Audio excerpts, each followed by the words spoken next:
সকলকে আসসালামু আলাইকুম। আশা করি সবাই ভালো আছো। আমরা আজকে পঞ্চম শ্রেণী গণিত বইয়ের তৃতীয় অধ্যায়ের 20 নম্বর পৃষ্ঠার অঙ্কটির সমাধান করব। 12 নম্বর অঙ্কের সমাধানটি করব। সবাই মনোযোগ সহকারে দেখো এবং শোনো এবং খাতায় তুলে নাও এবং তোমরা বারবার অনুশীলন করবে, তাহলে অঙ্কে তাড়াতাড়ি শিখতে পারবে। কথা না বাড়িয়ে আমরা অঙ্কের সমাধানে চলে যাই। সমাধানটি দেখো।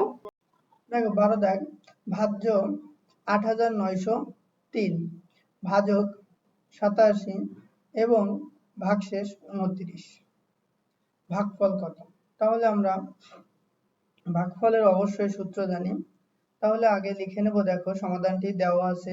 ভাজ্য ৮৯০৩ ভাজক ৮৭ ভাগশেষ ২৯, ভাগফল বের করতে হবে। আমরা জানি ভাগফল সমান সমান ভাজ্য বিয়োগ ভাগশেষ ভাগ ভাজক।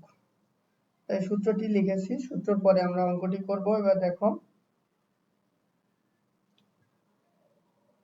যেহেতু ফার্স্ট ব্র্যাকেটের ভিতরে আগে কাজ, তারপর দেখো ৮৯০৩ বিয়োগ ২৯ ভাগ ৮৭। যেহেতু ভাজক ছিল ৮৭, ভাজ্য হলো ৮৯০৩ বিয়োগ ২৯ ভাগশেষ ২৯ লিখেছি।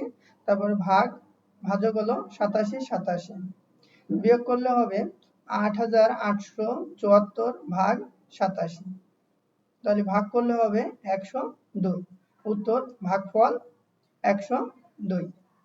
আশা করি অঙ্কটি সবাই বুঝতে পেরেছ। আমাদের কমেন্ট বক্সে সবাই জানাবা অঙ্কটি কেমন হয়েছে। সবাই ভালো থাকো, সুস্থ থাকো। আল্লাহ হাফেজ।